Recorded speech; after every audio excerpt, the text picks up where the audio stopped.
There's been a lot that I've seen written of Lamine Yamal, things that could be a distraction for him in his life. Yeah, he's in pieces already. The distractions mean that he's only scored or assisted 100 goals professionally aged 18. This is Park the Bus with Steven Caldwell, Kevin Kilbane and Luke Wildman. Welcome into Graham Leggett's for another edition of Park the Bus, and I'm here, Steven Caldwell, alongside Kevin Kilbane, but there's a missing in the middle here, Kev. No, Luke. Our buddies. We've missed you a couple of times in the last month or so. Now Luke is gone. He's on the way. He's sunning himself in California. Yeah. Says he's working, but... No, hardly for that man. Yeah. I don't even know how. Does he work at all? I don't know. Not really. Scripting his lines for commentary. That's as much as he works, isn't he? He's enjoying himself in California. We're missing him this week, so you're stuck with us too. The two Ronnies. How was your weekend? How was your cold weekend? It wasn't too bad, actually. Kind of quiet. I got out of the house a couple of times as well. Got to the cinema. Went to watch Marty Supreme. Timothy Chalamet. Top drawer, Kev. You got to go see it. Good movie. I'll have to. I've heard about this one. Someone said to me recently about watching this one. You're never getting to cinema, though, are you? No, not at all. Everything that I watch is one of the streaming services. However I can watch a movie. I'm a box set man myself, you know that. Just watching shows, that's pretty much the extent of it. But what I was going to say to you there was, I was up in Huntsville this week. I'd never been to Huntsville in my life. Up in, a couple of hours north of Toronto, 2 or 3 hours north of Toronto. Oh, cold. Coldest place. I saw a picture of your face. Unbelievable. Was rosy red. It was I think it was minus 29. And in the morning there in Huntsville, it was about minus 35. Wow.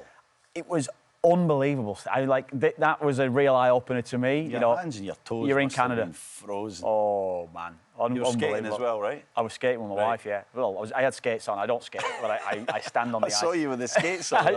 I stand on the ice. I was worried for your health. Yeah, it felt a bit like that. Hat, gloves, warmers in your hands and everything. It's more just trying to keep my daughter warm. That was the only thing, but it was good fun anyway. Good. So certainly a welcome to Canada this weekend, wasn't it? Eh? No, it really was. There was, I don't know, it must have been 3 foot of snow at my place. Trying to move it. It was very much powder, but trying to move it was a disaster. I got to say, at these times, I wished I lived in a condo underneath, the car parked underneath, because you're just shoveling to move the car. I actually shoveled. I took the car out. I had to go to Sport and Life for something.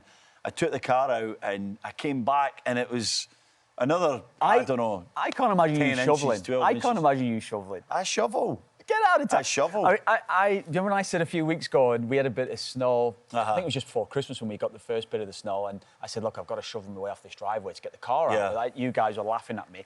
And Luke actually said to me... You've got a 100-yard driveway though, isn't it? No, nothing like that. Living in the estate, the Kilbane estate. Nothing like that. Nothing like that. But Luke was the one that was kind of laughing. He said, what, do you not get someone to come in and clean you? Big-time Wildman probably hires some kids to come and clear the drive for him. He's got like a 10-man, 10-woman team that come in and clean his driveway for him, you know? That would be nice. Yeah, I'm too tight to do that. Me you know too. That, Me you too. know? Me too. Shovel it myself. So shoveling a couple of times, it was crazy. Yeah, it was a mad crazy one. It was storm, a mad one. Where were you the weekend and what did you watch? I watched a few games. I watched a bit of the early game, West Ham Sunderland. Yeah. Sunderland was terrible. We're terrible. I didn't see any of that. Oh, really off their game. Jack is injured for about 6 weeks now. I think they'll really miss him. Just looking at that game, they were devoid of kind of bit of steel in the middle and a bit of leadership. Yeah. Not at their best. I'll say, I don't know if West Ham are going to get out the trouble, but I saw signs of a Nuno team with West Ham. Yeah, I'd started to see that grit and that togetherness. They played quite well, West Ham. They deserved that. I don't know if they're going to have enough to pull themselves out of the bottom three by the end of the season, but they're going to have a chance if they stick with him. He seems like he's getting something going. I think it's an interesting one. Tomorrow, I actually wanted to talk to you about this last week, and I actually forgot. Typical of us. We get on, we've got 50 things to talk about, and then we forget that we talk about it. But down a rabbit hole. Yeah, that's right. But before we went on air last week, I read something around the fact is there's been more 0-0 draws in the Premier League this season than the entire of last season. I think it even predates, goes back 10 years before there's been the amount of 0-0 draws within the Premier League. And it led me to the fact is of, look, Arsenal lost this weekend to Man United. And I watched bits of that game I watched that this one. weekend. Yep. Yeah, so you would have watched it. And it goes to the fact is where's the state of football, the state of everything right now as well. First of all, we've got Graham Hunter coming on a little bit later on as well. I'll ask him, Graham Hunter, incredible character, incredible person actually that we're going to get to come on and talk around Spanish football in general and work the state of that game. But like, we always speak about the amount of leagues that we watch. What's our favourite league? And everyone has the preference. You and I always lean towards Premier League because that's where we played. But when you watch La Liga, when you watch Serie A, when you watch Germany, and you have different dynamics in France and wherever, Portugal, whatever your preference is, the Premier League this season in general, to me, Stevie, is down on, do you want to say standard? I would just overall say excitement and not even necessarily quality, but excitement and real talking points throughout. I've seen a few games that we've talked about. I think you were actually at Newcastle Leeds. I actually watched that game. Unbelievable game to watch. It was an amazing game to watch. I don't think we've seen enough of that, just in general across the course of the season. We've not seen enough of that. I think what we've seen since the start of the season, Kev, is sides that are determined not to lose, determined to get players behind the ball. Maybe that's because the stakes are so high within the Premier League now in terms of dropping out. You don't want to be back in the Championship. It's not so easy to get back to the Premier League. But I see sides that are really pragmatic and really sort of playing within themselves, not opening up too much and not trying to flood too many players forward. And I think in a lot of ways it's affected the overall quality of the league. And as we know, corner kicks have become so important. Every team's got a long throw. Which I hate. I got to say, I hate long throws. I hated long throws when I played. I hated defending them, and I also hated attacking them. I hated the fact that it takes so long. You would have had to go up for long throws as well, wouldn't you? Mate, you were the guy I used to hate going up when nothing really happened because I had to run back 70 yards, so I never really liked that. So I never liked long throws. As I kind of coached a little bit, or I've been an analyst, I still hate them. I've got to stress within that long throws, you watch Champions League football now, you watch Europa League, Conference League, whatever you're watching leagues, long throws are a part of international football even now. You're seeing it more and more across the game. It's not just... I remember we'd play against European opposition and they'd laugh at maybe us having a long throw. We famously had Rory Delap that was brought up. I played with Rory. Yeah, so you know how long that throw was a Rory Delap. But I mean, just in general, Stevie, this is a common theme. Is the game boring? I don't know. Are we overcoached? Are they overcoached? Absolutely overcoached, 100%. But you know what I hate about it, Kev, is that everybody's following the same playbook. You know, it's a little bit like, well, they've got a long throw, we should counteract with our own long throw. Whereas I think a little bit in the past it was more, well, this is how we're going to play. And take an example for maybe like a Wenger Arsenal team, right, which was a lot of football and kind of technical flair-type players playing against a Stoke who were the complete opposite, long ball, long throw, get it under the goalkeeper's crossbar and go in with the big guys and try and bombard them. Which was great. A total clash. It was a clash, and there was so many of them. Blackburn had a bit of a clash as well, and you had teams that played football and teams that played another way, teams that got loads of players behind the ball. There was that contrast there. And then even within the styles, there was a flair player or two within every team, wasn't there? There was someone who could change a game and do something different. Now, we know the game is about running these days. Running. I mean, my brother played against Pep Guardiola. Quick story. Recently, he played against City, Exeter City against Man City in the FA Cup. Famously, Manchester City won 10-1. And after the game, Pep said to him, one of the only things, or the biggest thing he stresses to even his players is just run. Run. He stressed the word run. He must have said it 15 times in a 10-minute chat. So if the greatest manager of all time, who we consider as a complete tactician, is stressing how much you need to run, it tells you that the physical side of the game is number one at the moment, right? So I understand that. But where has the flair, the sort of skillful player, the maverick, the individual maverick? Yes, I would say. Where has he gone? Who is in the game that we would consider a true maverick these days, and where do they fit? I know, but even looking, if you're saying that off the top of my head, some of the younger generation of players now, someone like the next generation, Lamine Yamal, Cole Palmer, another one that you would say that could drift in and out of games. There's so many, isn't there, that we could mention within this, but even at that, they have to probably adapt their own games to fit into a modern style of how a team's supposed to play and the dynamics within that group. Yeah, they're still playing within a system, aren't they? They're still asked to do both sides of the ball, you know, which has become so important. There's very few players. And I'm not saying I'm advocating for a guy who doesn't need to defend, but there was players who were just asked to float around and almost getting the ball in transition, don't defend. There's only really Messi, and again, that's what Guardiola says.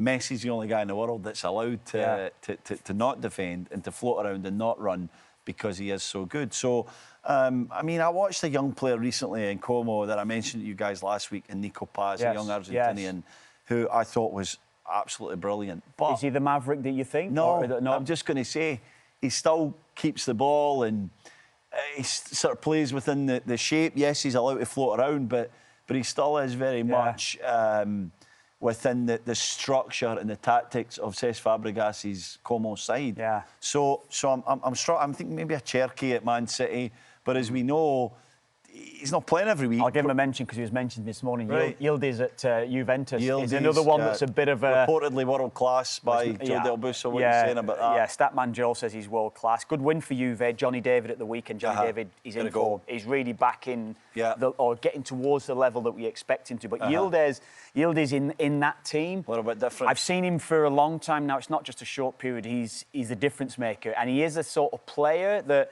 has had to maybe adjust his own game to conform with a modern style, but he also brings that unpredictability as well. So I've got a question for you. Is the game boring for that, or is it just different? Because I argue with my mates, and especially in the UK, a lot about this.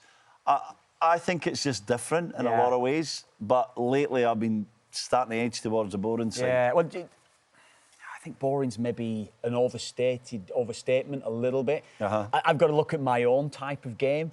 I had to conform to get into teams. I was more of a runner, Stevie. Look, you get out, you run, you up and down the wing or whatever it will be, and you do that, you'll stay in the side. Whereas there might have been the other Mavericks that would have been around me that I wouldn't have been able to do what they could have done. So I've got to look at my own game in that respect. Boring, I don't know, mate. I just think overcoached, definitely. I do, and it's something that I've recognised for 20 years that.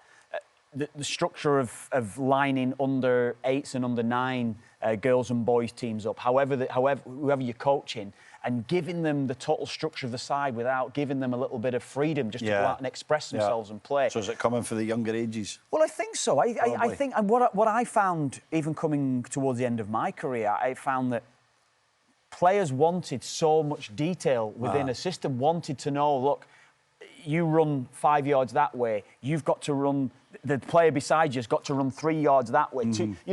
Too much information in many respects, taking away the thought process of the player themselves and how they were going to adjust and how they were going to adapt. I really feel that what I found, again, towards the end of my career, the player's ability to think on the field, it was more reliant on what you were being told and how I was going to adjust, and the information coming from the sideline was a constant 5 yards, 10 yards, all that sort of thing, which you would have been naturally great at that playing at centre-half. You would have been almost the manager on the field when you would have played. I remember playing on you. But within that, there is still, you knew the front 4, front 6 players, whatever, they had to go and do their thing. They had to go and do it because it was about them being creative for the side that was that was going to get you the result. So it's an interesting one, Stevie.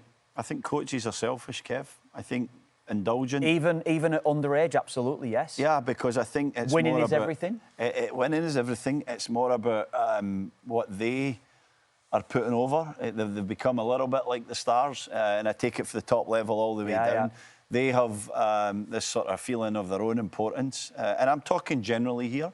But I do think a lot of coaches are trying to get too many details into players, which is confusing them. The top coaches, for me, the work has to be done. We know in the modern game, because analytics, the work has to be done.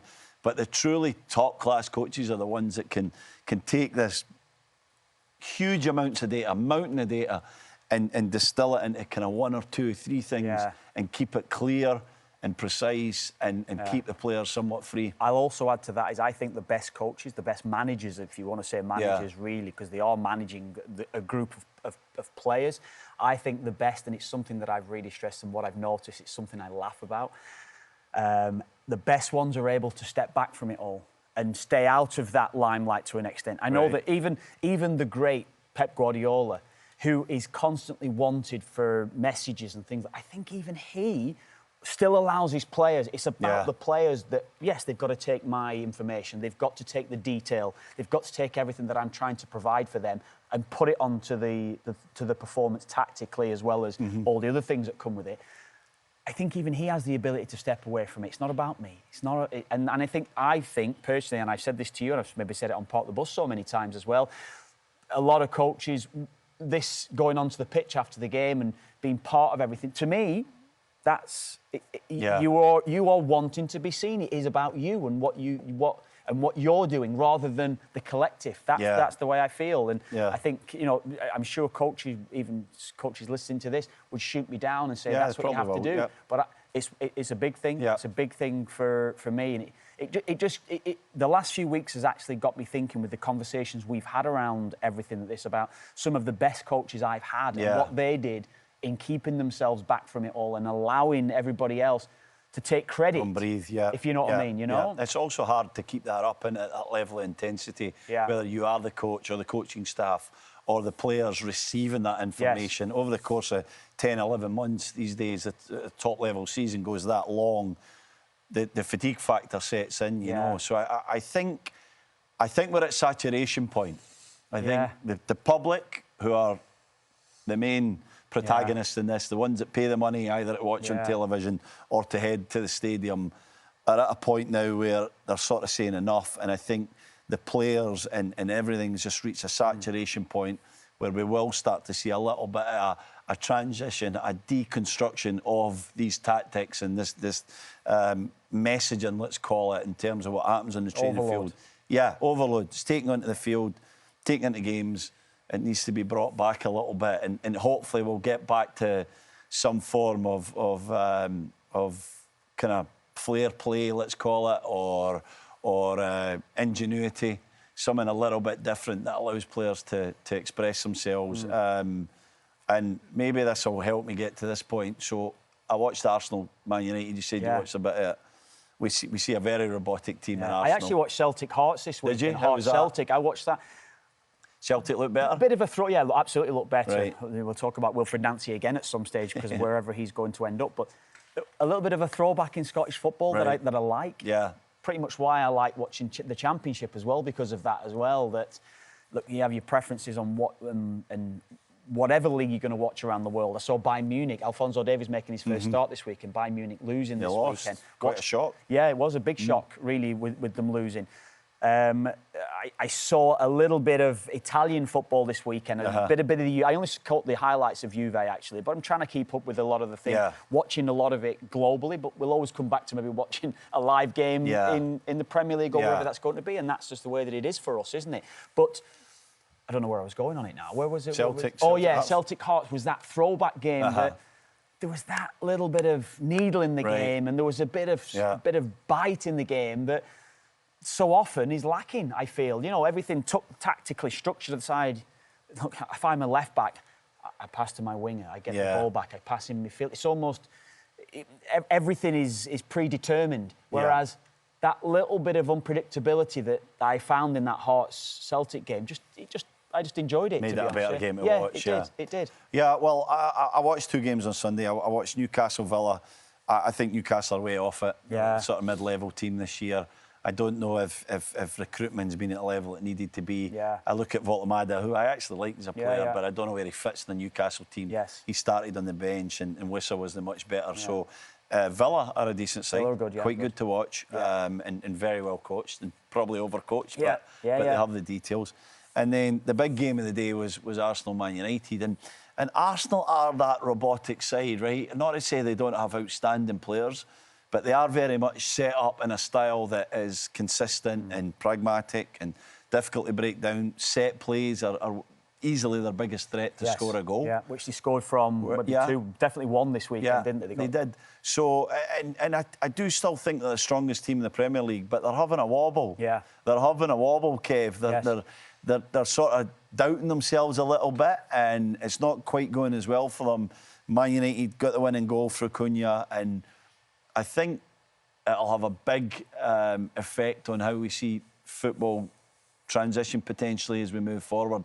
If Arsenal go all the way and finish it off and win this league, or if even Arsenal, what have they spent, £1 billion or something like that under Arteta, fail to win the league and someone else can come through, I think that might have an effect on it. Manchester City look the more likely right now, but they're having a wobble themselves. They can't be consistent either at this time. No, and it will be an interesting. It will be interesting how we're going to evaluate this season, and if there is a change in the game and how teams are going to do things going forward. It's an interesting one. I agree with you on the Arsenal. I've not enjoyed watching Arsenal as a total neutral. I've not enjoyed watching Arsenal at all and how they play. It reminds me of the George Graham team 30 years ago, probably at this stage now. Like that, Arsenal winning 1-0 prior to Arsene Wenger changing the whole dynamic of Arsenal as a team. So, look, I'm looking forward to seeing how it goes, and if they can sustain what they've done in the first half of the season and continue it for the second half, Arsenal, and go on and win the league in that manner, does it change everybody else across European football? Because the Premier League is kind of dictated on what, for sure, a lot of the time. Look, we look at Real Madrid and we look at Barcelona. They're almost a separate entity from the rest of Europe anyway. So they have their own ways. I think the Premier League certainly dictates across a majority of Europe how they're going. So that'll be an interesting thing to see if they can win the league playing that way. It will be. In previous years we've seen usually City or Liverpool at times go kind of 10, 12, 15 games, winning every single match or certainly unbeaten. I don't think we're going to see that this year.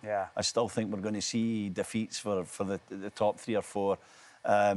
Arsenal are absolutely in pole position. I think they've got the strongest squad, but there is that element of doubt, especially when you've not done it before. Can City come through and sign Guehi? Will they sign another player or two that might just give them that extra little bit to get over the line? It's an interesting race this year for sure. Great one. It's a great one anyway. I've got a great guest for us now this week, Stevie. A real treat for you. Kev. I've wanted to meet this guy for years. Years. I really have. I've admired him for so long. It's great. It is great. We'll bring our guest on next.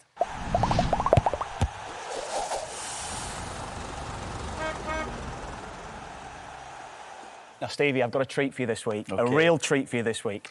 It's a good friend of mine. I've known him an extremely long time at this stage, and he's always my go-to guy. Whenever I need any sort of knowledge on anybody in world football, he's the first guy that's straight back on the phone to me. I spoke to him about 3 months ago, originally, 2 or 3 months ago, when we first started doing Park the Bus. And the first guy that came to my head when we were starting about getting somebody on and guests on along the way was to speak to somebody, was this guy, based in Barcelona. And I said to him, look, I do a podcast when I was explaining with Steven Caldwell. Perfect. He said, I've always loved the Caldwells, he said to me. Right. Prefer Gary. He said, I prefer Gary. But that's someone I hear often, Kev. It's Graham Hunter. Graham, come on in, Graham. I'm so happy that you've agreed to come on. ESPN columnist, also La Liga co-commentator. What else have we got there, Graham? Also a friend of mine that I just might have to add as well off the back of it. How are you doing?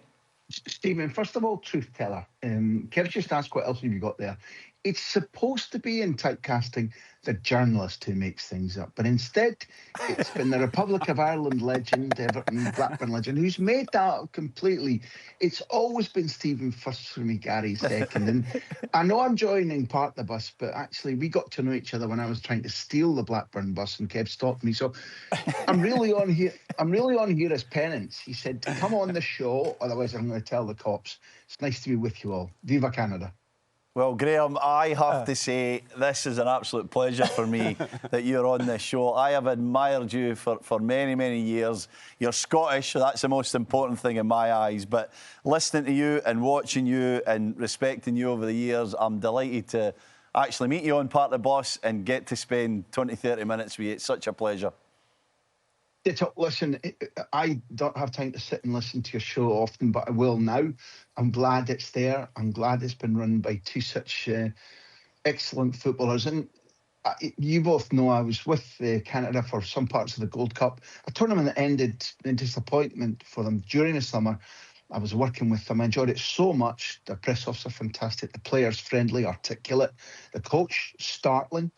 Sitting in on some of those training sessions, I thought I'd heard coaches who could swear before. Flipping heck. And I'm not actually clear. I haven't cleared with our producer whether I'm allowed to reproduce such Anglo-Saxon language. But overall, since the summer, I've been trying deliberately to follow Canada as a result, because it's clear that that's not our only subject today. But when you're a part of a hosting team for a tournament, you don't necessarily get as many competitive matches because you're not in qualifying as maybe you need. So many opportunities to test yourself out. And therefore, look, overall, what I saw in the Gold Cup, I thought promised a lot more. And I've got my fingers crossed that Canada can do themselves proud when it comes to this summer's tournament, if indeed, given the way that Trump's behaving, it all goes ahead. I think it's the ideal place for us to start, Steve, going on Canada. You've seen enough of them now, Graham, along the way. And Tani Aliouache playing at Villarreal now, Tejan Buchanan that are playing in La Liga. Both of them, you've seen them, Graham, along the way. Where does Spanish football, I suppose, see Canadian football, Canadian soccer right now? How is it viewed over there, Graham? Because I've got to mention, he's Scottish, yes, but your knowledge of La Liga, Spanish football, is second to none, Graham. So that's basically, we wanted to have a chat to you around the Spanish element, I suppose, as well today. But where's Canada soccer, Canada football scene over there? Guys, it's like this. I mean, you're right, Kev. I've lived here for 25 years now. When Spain won the World Cup in 2010, I was in the dressing room with them, the only journalist of any kind to be allowed in there. La Liga is a place where I've made documentaries, where I've interviewed every big player. And one of the things to set your question about Canada against is the fact that for a long, long time, for 40, 50 years, Spain has been dedicated, much more so than England, to capturing the finest emerging world talents. Now, they really obviously did that a great deal in South America. They've been much quicker than most nations to go to Africa and say, listen, we can see emerging talents, we can buy them for different prices, groom them, win trophies with them, and then sell them on. That's a model which has existed in Spanish football really since the late 80s. Canada remains to them a bit of an emerging scene, somewhere where they know that there's quality. And they obviously don't go and buy, depending on somebody's passport. What I'm arguing is that La Liga clubs in general have got brilliant scouting networks, by which I mean that they are staffed by people who understand football and who don't, like we encounter, like both of you must have encountered in the UK, scouts who go abroad who are monolingual. They've only got English, probably a bare grasp of that. They say, oh, I like the look of the number 16. Spanish scouts in general have been going out and saying, listen, this is the profile of football I'm looking for. This is his decision-making process. This is what he's like on the half-turn. This is what he's like when something's gone wrong or when he's done something badly or when the team is against it. How does he react? What decisions does he make when he's under pressure? What decisions does he make when everything's going his way? Pace.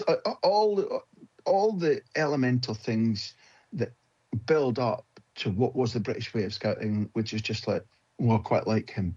So Canadians to feature don't necessarily need to be cheap. They don't necessarily need to be Messi-esque. What they need to do is assemble that compact of what's their football brain like? What's their personality like? How do they behave? What's their touch? How do they use the ball? Will they fit into... Because not all teams in La Liga are position and possession, but the majority of them are. The majority of them also believe that the world starts and ends at their doorstep. Valencia, not just Real Madrid, Barcelona, Atleti.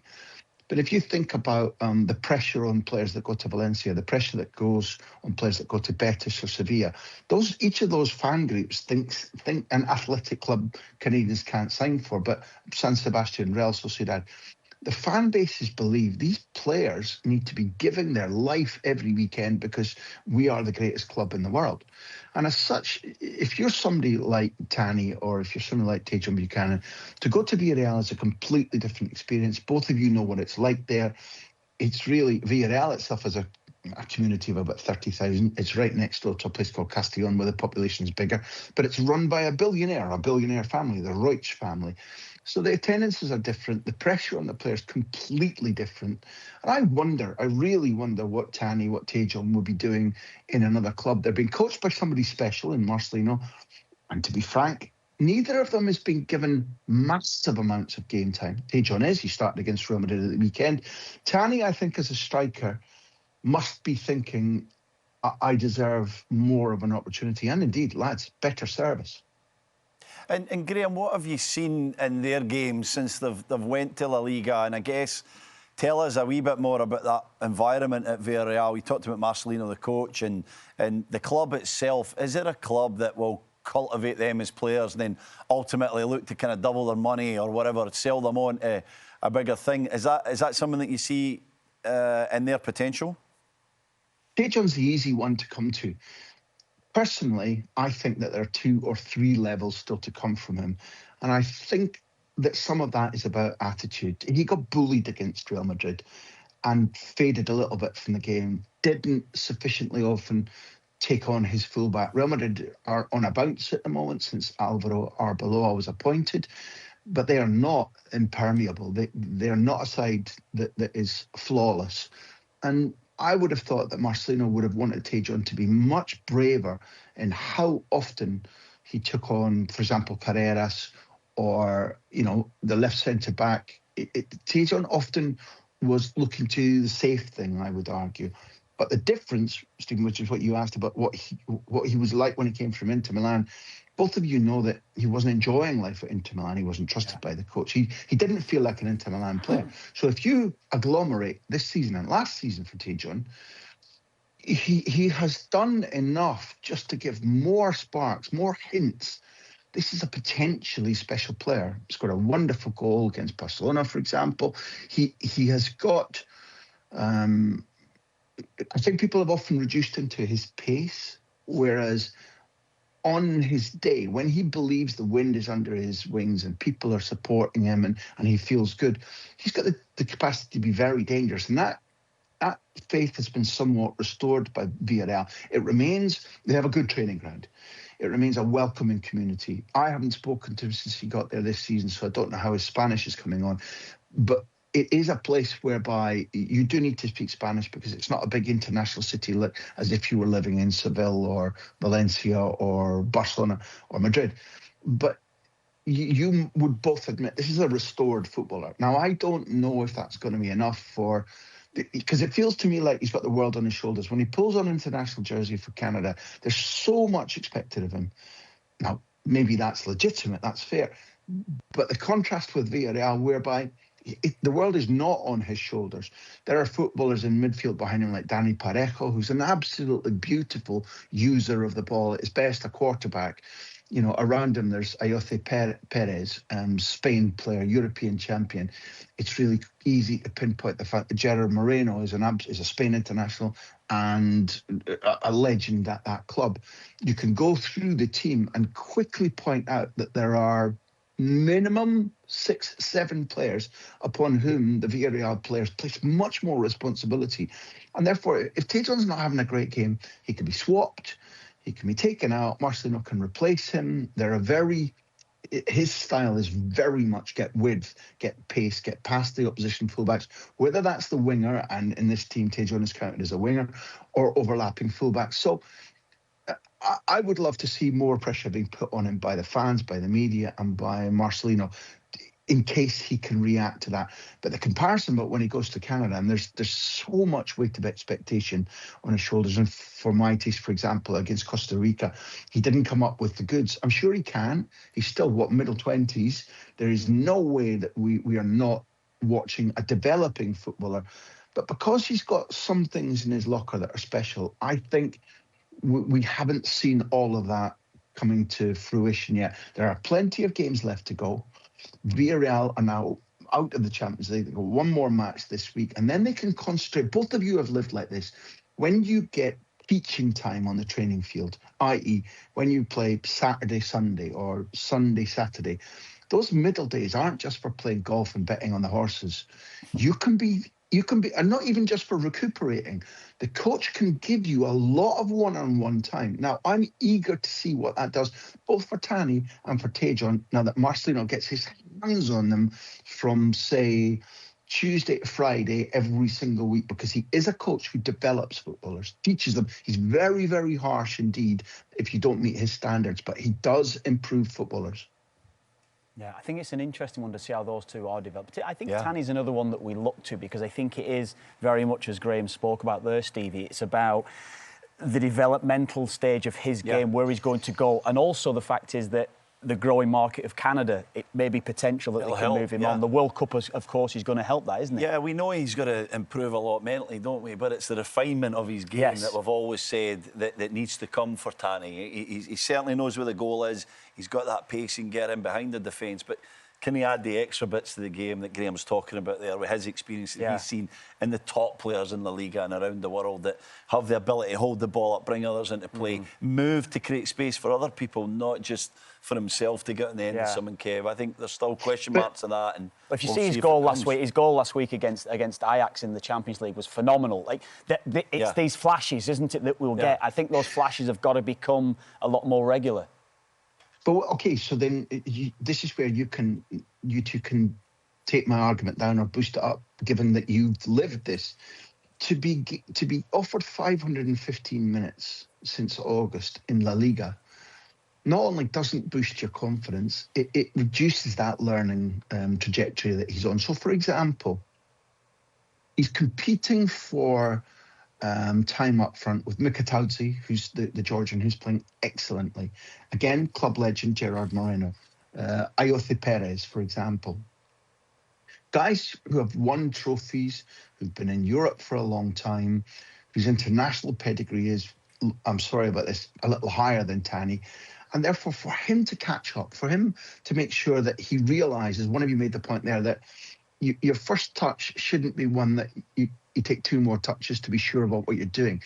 In Spanish football, particularly in a team that plays at high-speed transition football for Villarreal, you might be on the ball less, particularly as a forward feeding from transitions. So therefore, if you're going to see the ball once every 2 or 3 or 4 minutes, your touch needs to be perfect every time. You can't go, well, I screwed that one, and therefore it'll be along again in a minute. No, it won't. It'll be along again in 4 or 5 minutes. And they are a very vertical team. And therefore, where I'm sympathetic to Tanny is that he hasn't had enough starts. I'm looking at my notes, I think it's 4 starts, but 515 minutes. And therefore, what you can't expect to see, because as you pointed out, against that, he's shown that he can finish. He's shown that he can hold defenders off. But at the moment, he's playing in a way whereby everything will be fine. Whereas it's ruthless. The competition for a spot up front from Villarreal is huge. And he's at that club. Marcelino explained specifically, they want to have an alternative to the small, pacey, technical strikers that they base the majority of the game on. So in recent seasons, Tierno Barry was there and doing well. A one-season blitzkrieg wonder bought by David Moyes at Everton. Prior to that, they had Alex Sorloth, who's now leading the way. He's top scorer at Atletico Madrid. He's going as part of a dynamic duo with Haaland as the surprise package of this last 2 years in the Norway international team. They had this sequence of players. And Marcelino wants to have footballers of Tanny's profile, which is not just some big lump up front. It's a means of playing it differently if their opponents are not allowing Villarreal to combine play through the middle, then width and the ball into somebody who's good in the air, or the ball long for somebody to hold up and play off. These are things where Tanny can patently do it, but I think domestically, I'm very sympathetic to him. He has not been given the amount of time on the pitch whereby your partnerships as well. How often people don't really speak enough, in my opinion, about the need for a striker either to know, I like playing solo. If I'm a 4-5-1, and you've both played with or against Steven, footballers who are like, bring the whole thing down on me. I'll pin 2 central defenders, or I'll bully them. Or if you give it to me, I'll make a little space and I'll get a shot or a layoff. I think Tanny is not at that, I'll pin 2-3 players and I'll drag them around like Drogba did. He's got evident ability. He is definitely of a level that can thrive in La Liga, but it's that sort of push me, pull you situation whereby if you don't get enough time, And if you don't develop quickly enough, things will move on and you'll be sold and they'll try for somebody else. So, because they are a relatively wealthy club, given that they're bankrolled by a billionaire and they do well, they've had reasonable success in European football in recent years. So it's the next couple of months are make or break time for Tani. I've seen enough to think he can develop, he can be what they need. And the reason Marcelino said they went for Tani is that they can't afford the quality of player that we're talking about. Eterno Barry now is outside their budget. Sorlot is outside their budget. So there's an opportunity for Tani right now, and hopefully he's been taught things that help Canada and his national team performance when it comes to the summer. I think he's broadened it out a little bit there, speaking about the World Cup. I think Stevie and I are both really keen, Graham, to get your knowledge and to get your thoughts on Spain. Where are they going into this World Cup? But I think looking at this World Cup in general, Stevie, and we've got obviously a big few months for Tani ahead and what he's going to do. We're still debating here, Graham, about who is going to be the 9 for Jesse Marsh's team and however that's going to go. But let's talk Spain. I think it's very important that we have you on, Graham, that we talk about Spain and where they are. Over the last few months, we've had Steve and I have spoke so much about Spain and where they are. I've got them as my favourites right now. I think Spain are the team to beat personally. I saw them beat Turkey, Graham, in qualification, 6-0 in Turkey. It was one of the most incredible performances. I even think the Turkish fans applauded them off when they were going off. Which I've played in Turkey. They don't applaud you off. That does not happen. Where is De La Fuente right now, Graham? Where are the team right now with all this young talent that they've got and these players? And how is De La Fuente going to piece all these top-class players together within that structure? Yeah, it's for you and me and Stephen to analyse that, because his answer is crystal clear. The basic 26 players who took us there, if fit, will be at the World Cup. Now, that screws up people like Joan Garcia, who's emerged as the best goalkeeper in Spain while playing for FC Barcelona. It would screw up people like Baena, Molero, who's emerged at Villarreal, who's an absolutely wonderful football. Fornals at Real Betis. There's a list of another... Alex Balde at Barcelona. There's a list of another... Carreras can't get a game. He's one of the dominant footballers at Real Madrid this year, and he just can't get a game for Spain. There's easily a list of 15 or 20 players who are not on that plane right now, who would be sometimes first choice for other senior leading nations. So De La Fuente has got an extraordinary job. He doesn't want there to be drops in form or injuries. And right now, people like Alvaro Morata, who can't get a game in Italy, he's gone through a big, by his own admission, a big personal crisis. And I know there are a lot of people, in your chairs, lads, ex-pros who are like, don't know about Morata. You know, he's all-time, he's one goal off being third top scorer for Spain. De La Fuente loves him. I was with them every single day when they won the European Championships in Germany, and Alvaro Morata was their leader, their captain. And again, World Cup camps, European Championship camps, you both know what it's like. About atmosphere can kill you. Never mind the performances on the pitch. How intense is the training? What's the atmosphere like off the training pitch? This will be the case for Canada too. Can you make a group fit with one another? Can you make the group, including the guys, number 22, 23, 24, 25, 26 on the list, who don't play maybe much or at all, can you make them an element in your success because they believe in the cause so much, because they help other guys who are maybe down, whose responsibility is heavier? These things matter hugely, and De La Fuente places gigantic emphasis on that. Right now, you could go for sob stories everywhere. There are players, crucial players, Rodri at City, coming back but not getting a regular game. As we stand, it's not clear if Rodri's going to be ready for the World Cup or not. Nico Williams, phenomenal footballer. Key to Spain winning the Euros last time out. Key in how far Spain got to the final and beaten. In the Nations League, he's got pubalgia, we call it a groin strain, a groin problem, an adductor problem. Lamine Yamal struggling with pubalgia and adductor problem. I mean, scoring or making a goal every 84 minutes across the season, Lamine Yamal at 18. Just kind of ridiculous and remarkable. But fully fit, definitely not. Unai Simon, their rock-solid tournament goalkeeper, the most successful bar Iker Casillas in the history of the Spain international team, is having a poor season. The ball's bouncing off him. It's not a clanger every week, but he is not safe hands. Laporte, who's been central, absolutely central as a defensive leader for De La Fuente so far, came back to Athletic Bilbao, nothing but injuries over and over again. I could go on, it's not what you asked me to do, but as Baena at Atletico Madrid, crucial player for De La Fuente, not having the best of times, you could pick success stories and say, well, guys who should be key for Spain when they win in New Jersey, and the route, by the way, will be Atlanta, Guadalajara, LA, Dallas, New Jersey, because I believe, and I'm going to be with them. Like you, I believe Spain can, maybe should win. I definitely feel that if they play and perform, not just play, to their peak, there isn't a better side in the world.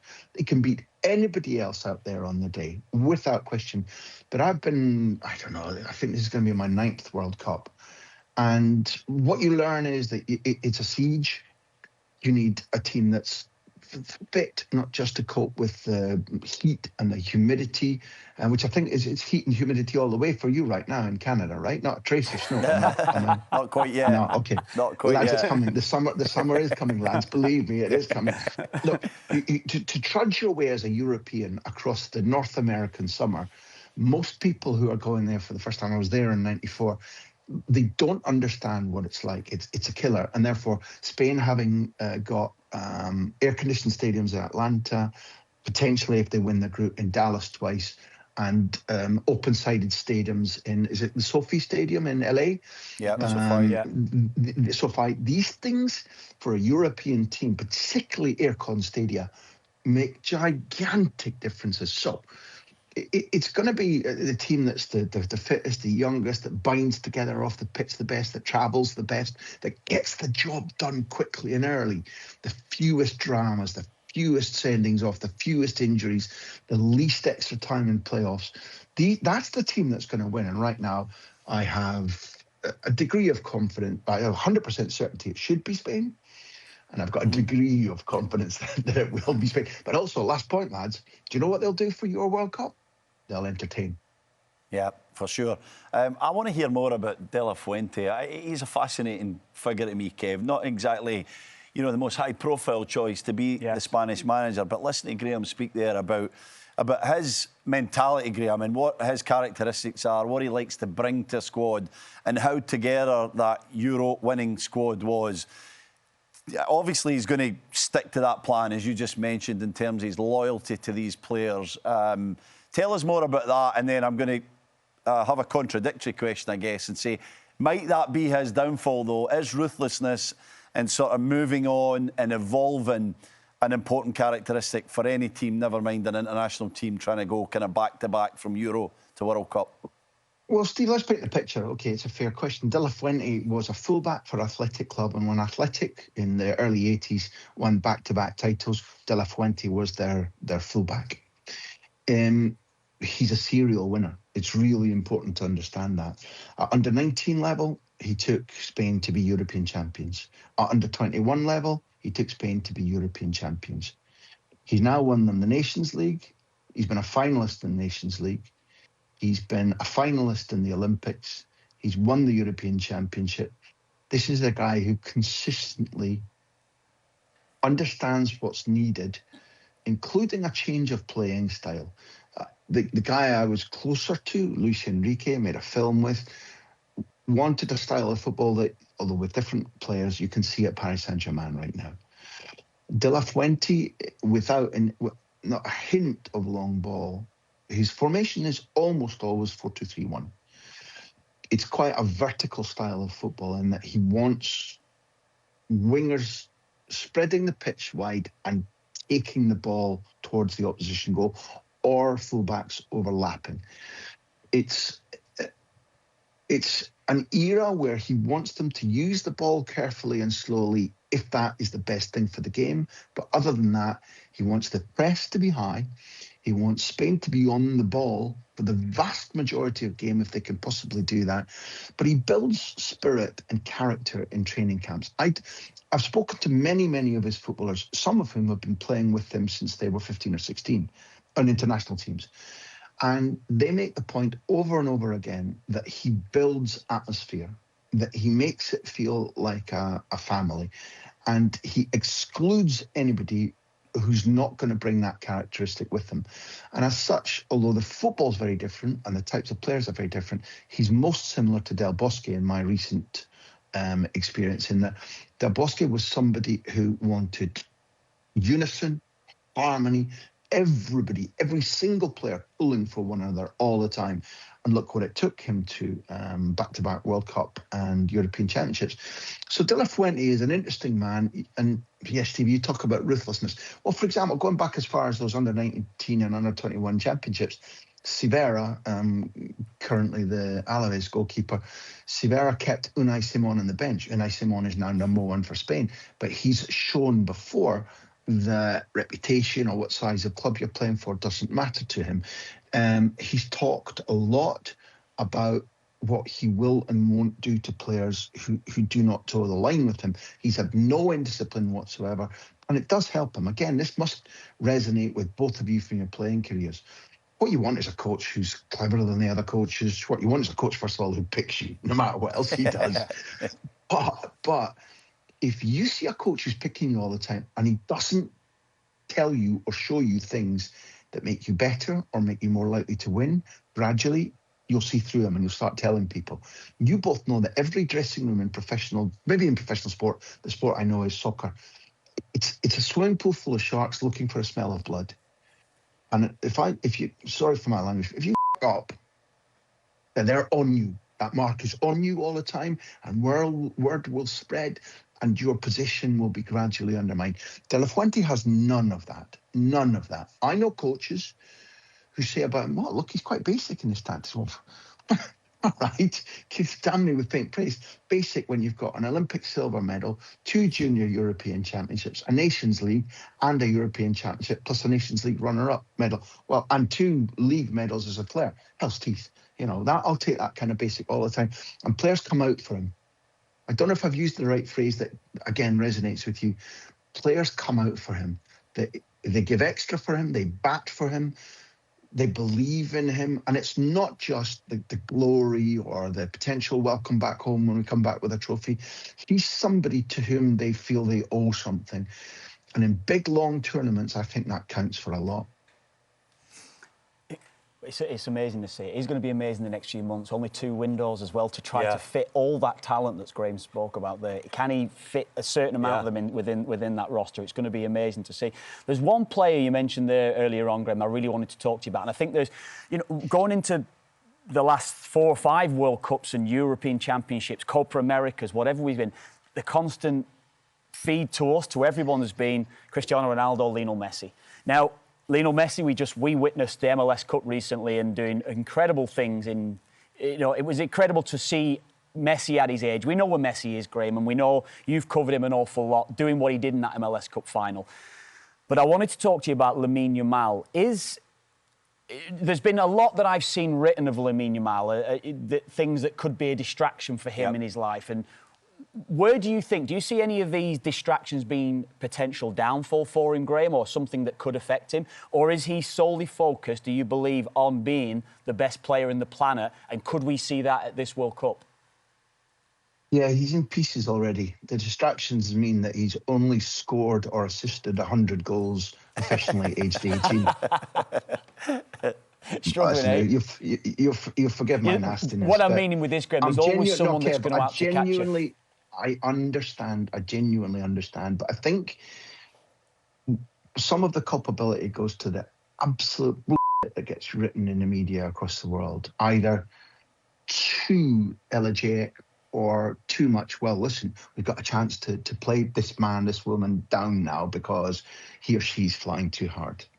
I'll accept your challenge because I was here in Barcelona when Messi came through. I saw one of his few B team games, And listen, for many, many years, I saw every home and away game. I was at them. I interviewed him 26 times. I'd like to believe that I've got a hold and have had a hold of what drove him, what was special about him, what kind of man he is, rather than just what kind of footballer he is. My interactions with Cristiano were slightly less, but I interviewed him a number of different times, been at his crucial games, listened to what drove him. Because I think you're setting me up a question, not is Lamine any good, but where does he rank in that trio? You deliberately introduced Lamine's subject. He's 18, remember, be 19 on July the 17th this year. He's already European champion. He scored the goal of the tournament in the European Championships, age 16. He was in the team of the European Championships, age 16. Just let me pause so I don't go ranting on. Never mind compare to Lamine Yamal. Where were you two, age 16? Yeah, I was playing Preston North End's youth team. Still in school, yeah. Travelling to Newcastle every weekend, trying to get a game with the youth team. But I'm serious. Isn't that a reasonable question? So that the viewers, the listeners, absolutely understand that this is an outright phenomenon. So, first of all, it is true that scissor kick that he scored against Oviedo at the weekend meant that it was his 100th senior goal or assist, aged 18. Now, I think maybe you were speaking euphemistically about distractions because his dad is a nutter. His dad's a bampot. What a word, bampot. Brilliant. I've heard that for a while. Bampot. Well, let's use it a little bit. We were talking a little bit about aluminium and pants and elevators. So let's bring bampottery to Canada, shall we? Between the two of us. Look, no harm here, but Cristiano didn't have the most exceptional family background. Lost his father at a very early age because his father, by Cristiano's description, was an alcoholic. Leo Messi grew up in an environment whereby they could not afford the hormone injections he needed to reach his natural height and become somebody with sufficient athletic prowess to let his talents unfold. His mum and dad divorced when Leo was reasonably young. There were some bumpy things happening around one of his brothers back home in Argentina. Once Cristiano and Leo Messi were ripping the world up, nobody talked about them. Now, I understand that Lamine Yamal and his family are an emerging phenomenon. But what I really didn't like, or really got me mad, was, in my opinion, some of the world media coverage of Lamine turning 18, having a girlfriend, dressing in a particular way, I don't think would have been applied to a white European footballer. I thought there were tinges of... Ian Wright spoke brilliantly about this in terms of people like Vinicius and the different vocabulary that's used around them.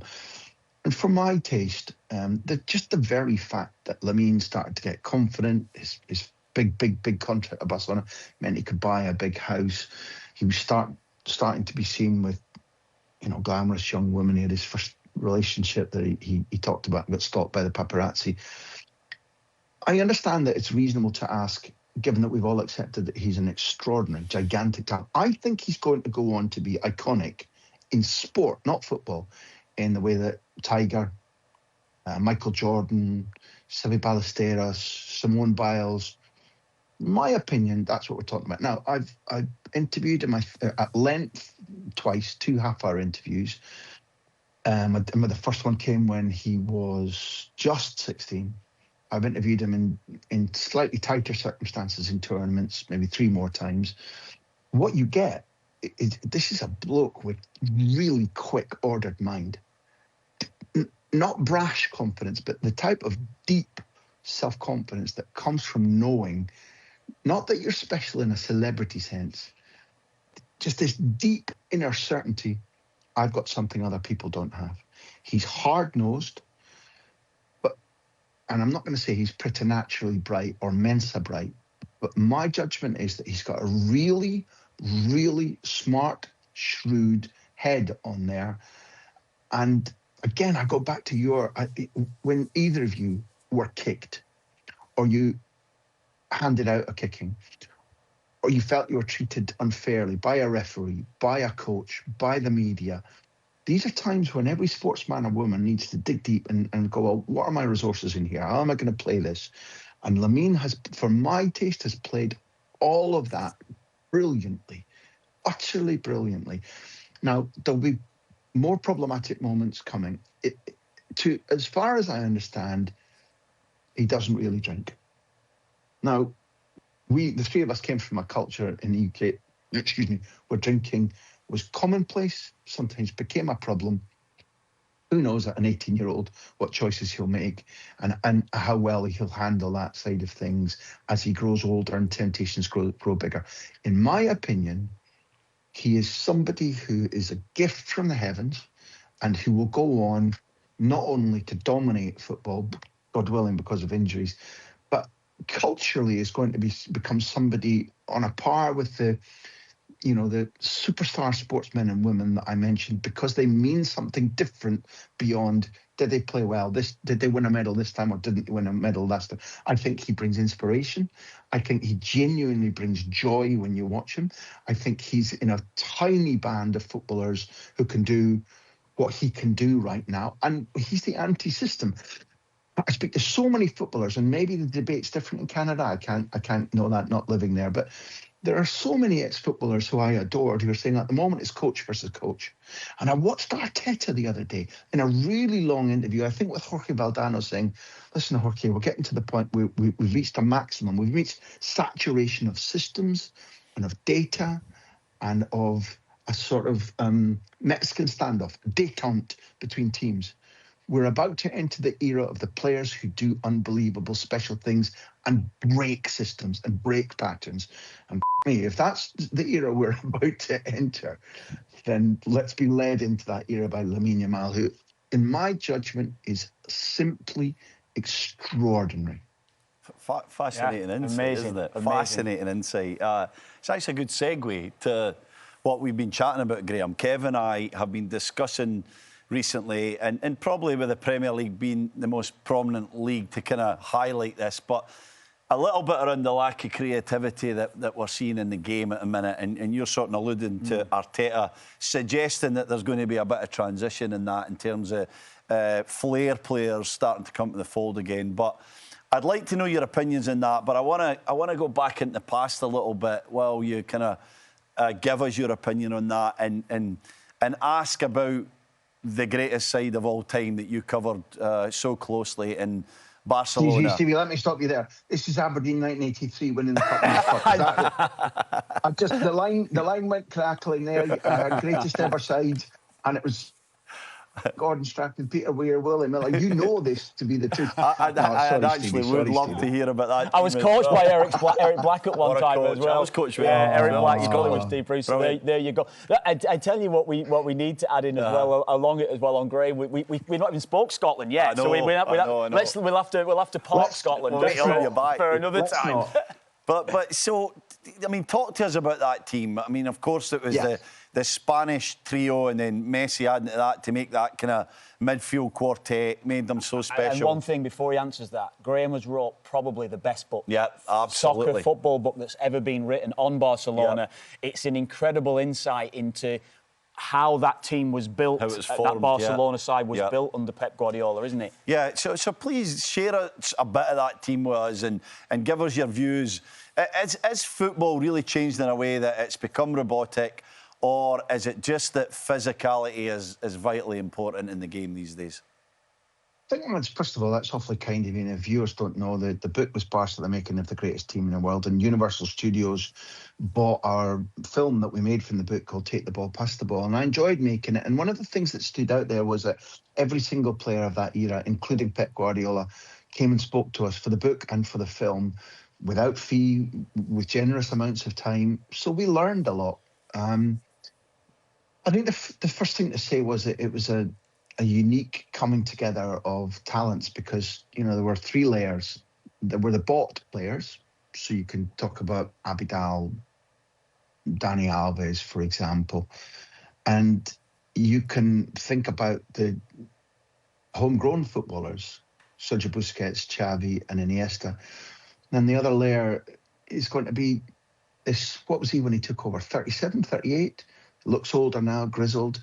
When he took over, Pep Guardiola was somebody with 1 season's experience in youth team coaching.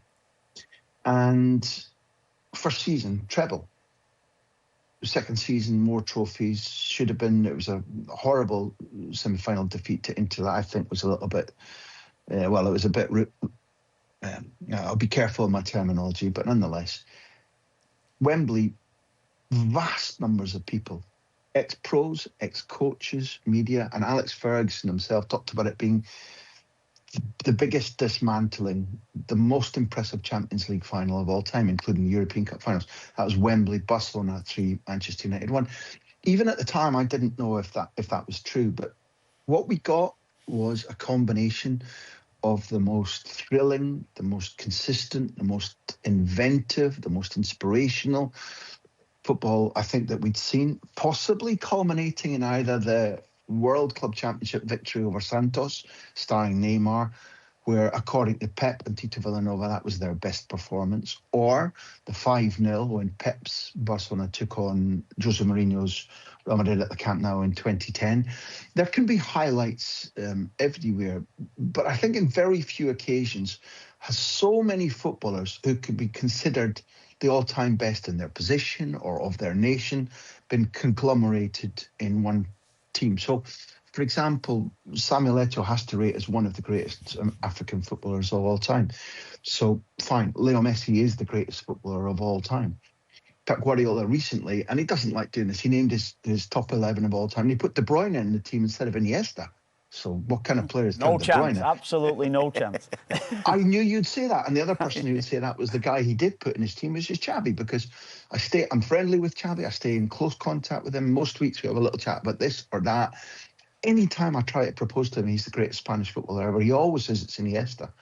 But Xavi, for Pep, Xavi and Busquets were both in in Pep Guardiola's all-time 11 of a team. Puyol and Piqué, you name them all, and it's astonishing that he could keep so many footballers inspired and motivated and dedicated to training, dedicated to betterment, because they should have been. There was a. Sometimes if you're a glutton, you can eat too much rich food. And that's what it was like with them, because it was win, 5 goals, 6 goals, 7 goals, trophy.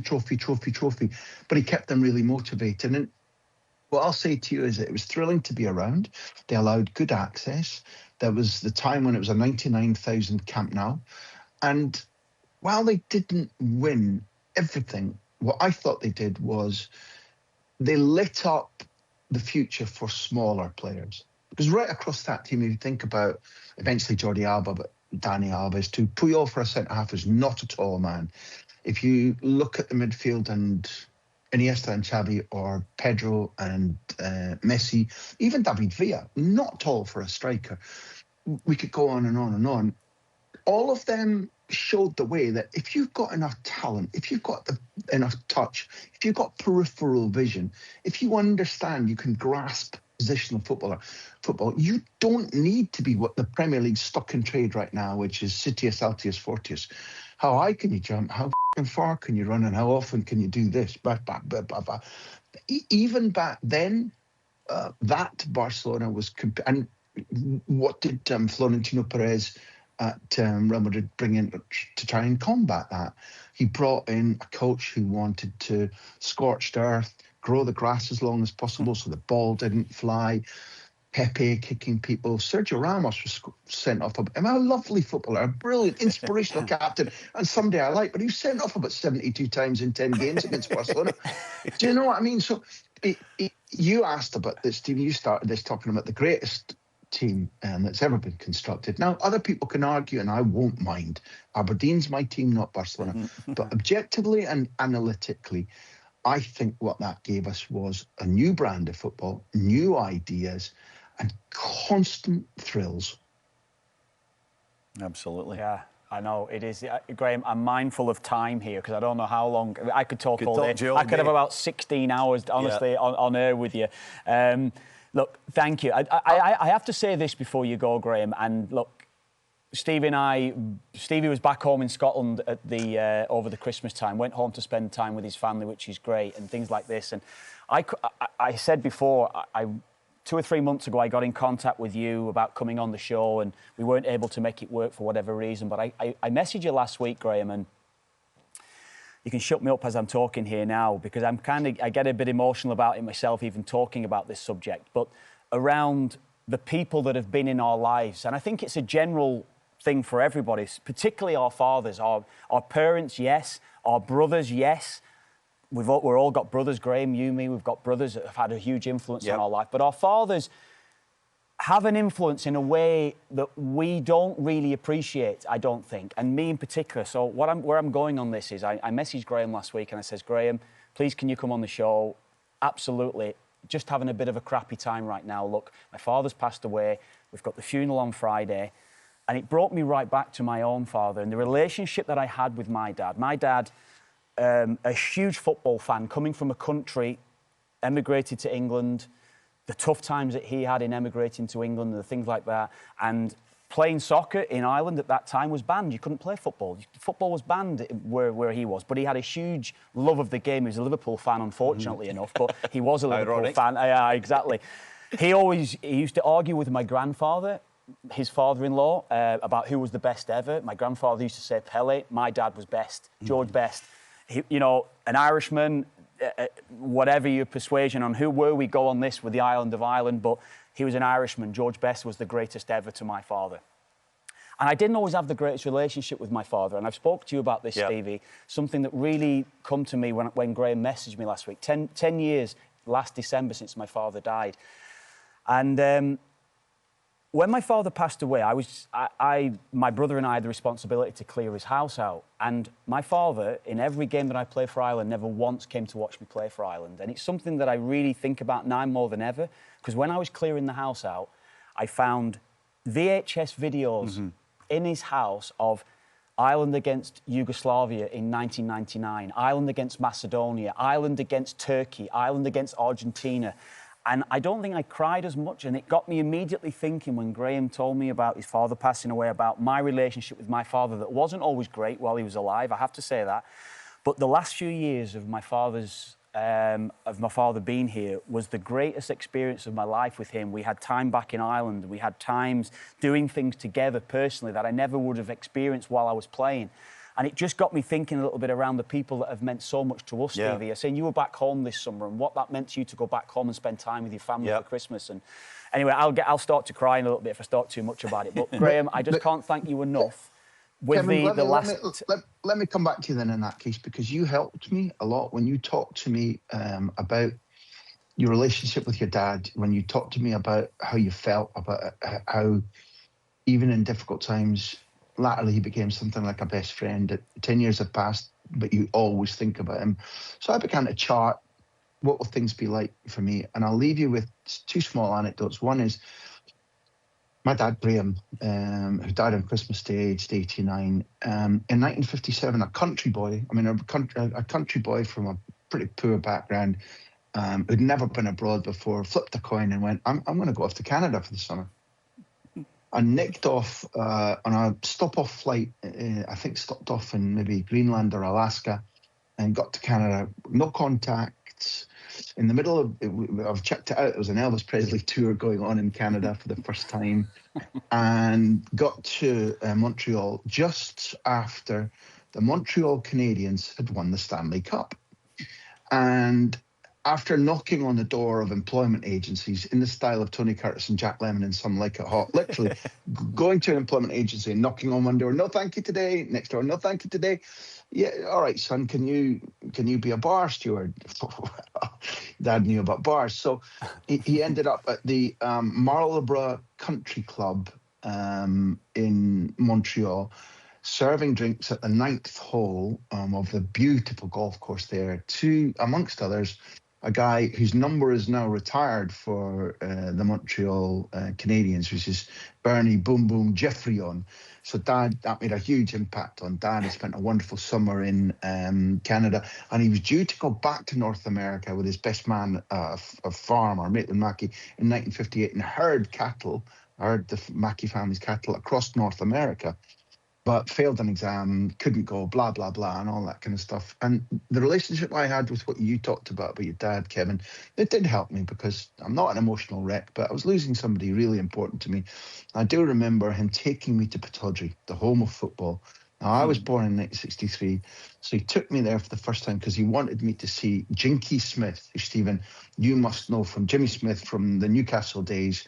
He was playing in the days of Bobby Moncur and in the days when Newcastle won their previous last trophy before Eddie Howe and against Doja. And before Jinky left Aberdeen, he wanted me to see him in the reserves because he was coming back from an injury. And so I made my debut at Pittodrie as a tiny tot in 1969, and he imbued me with this love of football. I was never going to be a professional. I liked amateur sport. I played okay, but I was never going to be a professional. So I was able to combine what he gave me, this love of the floodlights, the other results going on that day, the smell of the pipe tobacco, the bovril, the pie, the farmers shouting abuse at the referee, 1960s abuse. It wasn't anything disgusting, but it was words that I'd never heard before. And I saw Arthur Graham and Joey Harper, and eventually I saw Bobby Clark and Willie Miller and Alex Ferguson, and on we go. Stevie Archibald, who's a friend and lives around the corner now. He gifted me magic, lads, amongst the other things, and he gifted me a love for words. Now, luckily, I've been quite succinct and almost catatonic today. But if you didn't know it, I love words, and that's down to Graham Crown Hunter, and I love football. That's partly down to him too, and now I'm on the verge of getting emotional too, and it's all down to you, Kev.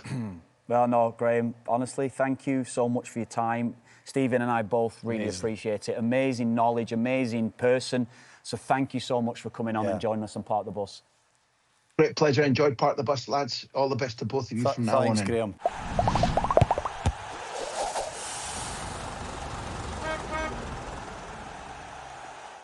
Look, a big thank you for Graham for joining us, Stevie. What about that? That was sensational. Fascinating, and we're really privileged to have him on. Actually, his depth of knowledge and his brain is just special, isn't it? I know.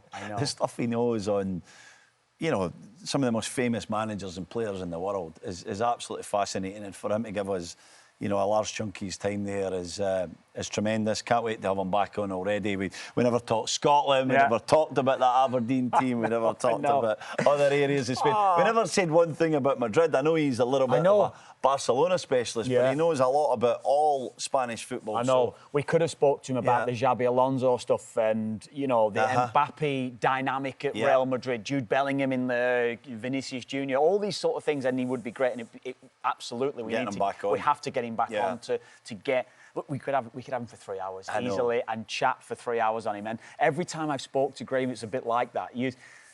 He probably can't shut me up, and I can't shut him up. It's like there's a standoff between us. Someone just keeps going and going and going. He's an incredible character. Great man, first of all, for who he is, and he is. He's so much fun to speak to privately and everything like that. But as you say, his knowledge and also his dedication and his love of the game, Stevie. We forget around, whether you're a journalist, broadcaster or whatever, you've got to have a genuine love for the game when you're covering it, haven't you? And I think he brings that in spades. Yeah, it's the biggest thing. It's the time and attention you're putting to a sport or your job, whatever you want to call it, is significant. So you have to love it. Yeah, there has to be that passion there. And every time he speaks, you can feel that passion. I think we threw about 6 questions at him.